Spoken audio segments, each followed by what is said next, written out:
Section 1. A question of names. How Persia became Iran. How did Persia become Iran? Well, this question opens a door to a long and fascinating story. It is a tale not of a country vanishing, but of a country choosing the name it had always called itself. This is a journey through time, exploring how one land came to be known by two different names. We will walk through a clear timeline, from the ancient world to our modern day, to understand this simple yet profound change. The story is about more than just words on a map.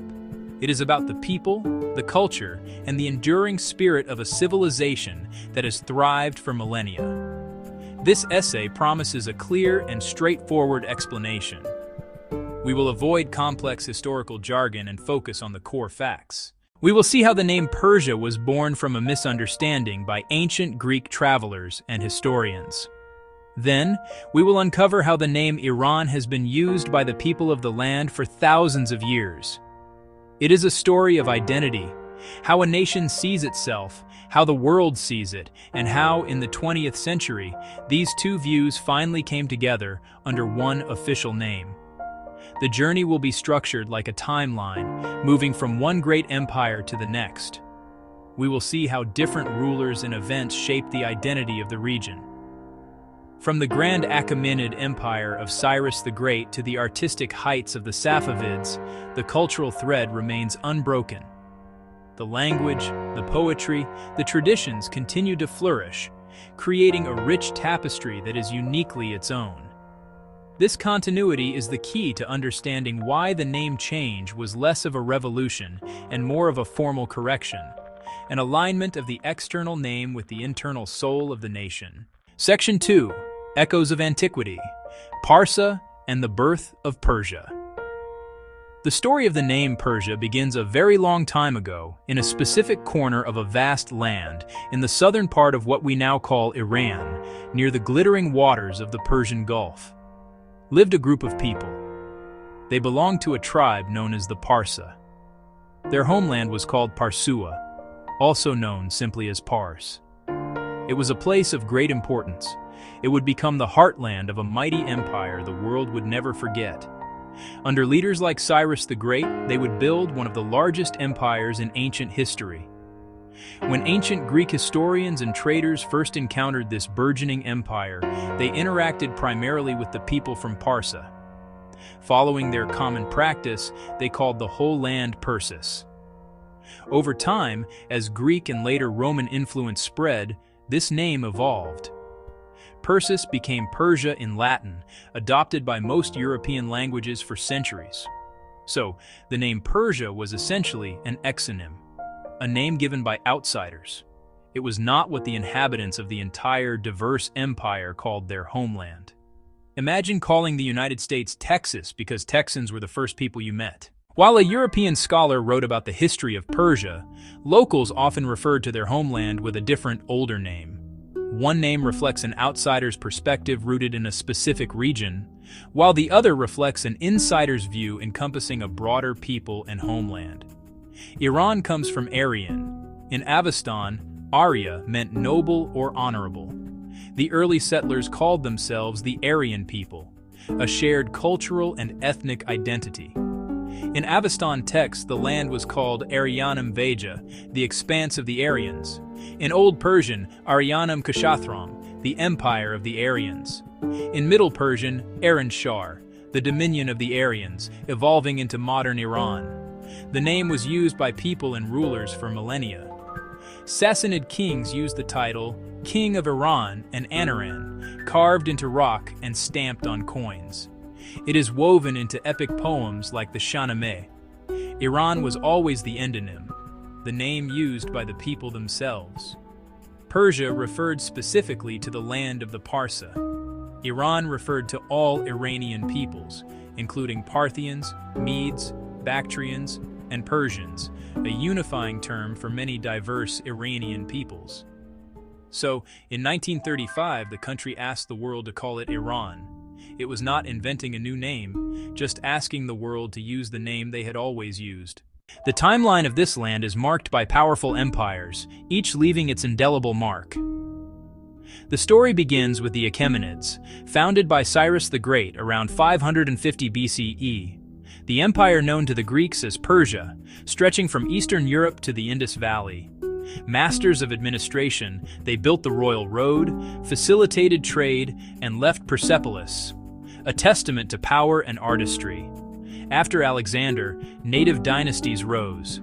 The Parthians, skilled horsemen, challenged Rome for centuries while preserving Iranian roots.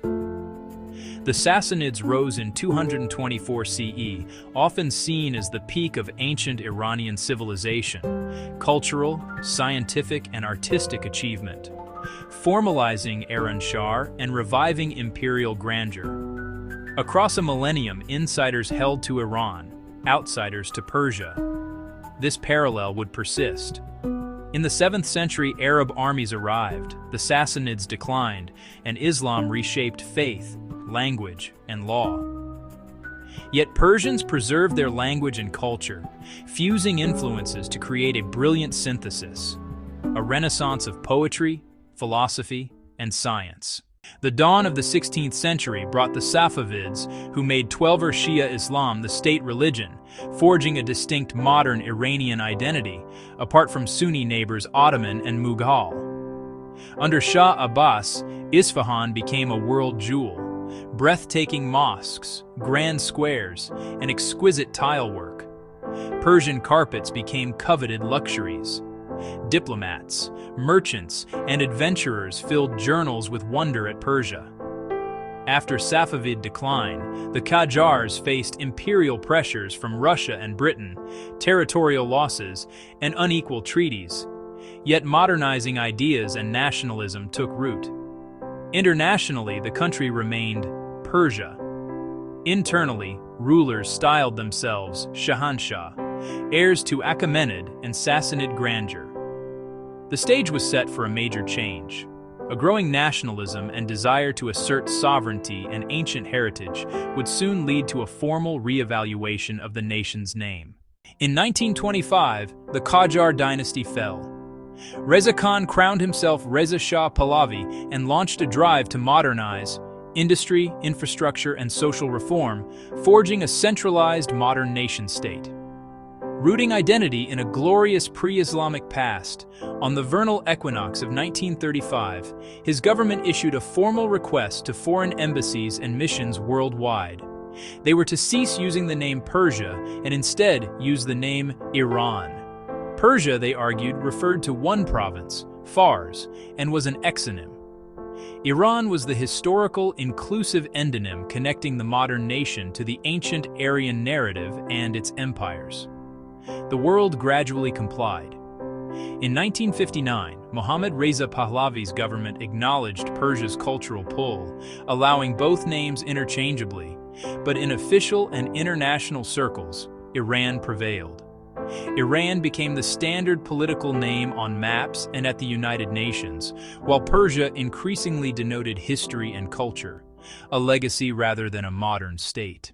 It is incredibly important to understand the official change from Persia to Iran did not change the people, the language, or the culture.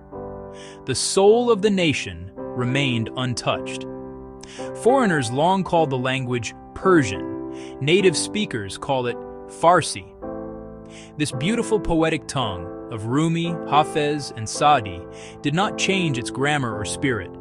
Traditions continued. Novruz at the spring equinox, ancient Zoroastrian roots, carpets woven, stews simmered, verses recited, a literary lineage unbroken. The name change was an external affair for governments and geographers. Internally, life's rhythm and core culture carried on. Persian culture admired by the West, art, music, literature, philosophy, is and remains the culture of Iran. The terms are two sides of the same coin. A Persian rug is a rug made in Iran. Persian became shorthand for Iran's classical heritage, a cherished cultural brand evoking romance, history, and artistry. So, how did Persia become Iran? The answer is simple, yet layered. The country never stopped being Iran to its own people. For thousands of years, names like Aranshar and Iran described their homeland, the land of the Aryans. Persia was an outsider's label that became popular in the West and stuck for over 2 millennia. In 1935, the government asked the world to use its proper, long-standing, self-chosen name. Today, both names coexist with complementary roles. Iran is the official political name, a diverse, complex, modern nation with a significant role in global affairs. Persia lives on as a cultural legacy. The empire of Cyrus, the poetry of Hafez, the wisdom of Avicenna, the beauty of Isfahan, and timeless phrases like Persian cat, Persian rug, Persian Gulf. Persia and Iran are 2 names for one long story, one the ancient soul, the other the modern body. To understand this nation, understand both. In today's world, on this day of March 14, 2026, knowing the story behind these names helps us appreciate the depth and richness of one of the world's oldest and most influential civilizations. Persia, the exonym rooted in Pars. Iran, the endonym of a broader homeland. 2 views aligned in the 20th century. Identity runs deeper than labels. Names frame the past and present, but the culture carries the meaning forward. Many Iranians, at home and abroad, feel pride in both names, Iran as homeland, Persia as legacy to world civilization. The 2 are not in conflict, they complement each other, telling a richer, more complete story through the ages. How did Persia become Iran? By aligning the world's words with the nation's own, honoring a living culture and an ancient name that has always endured. Iran.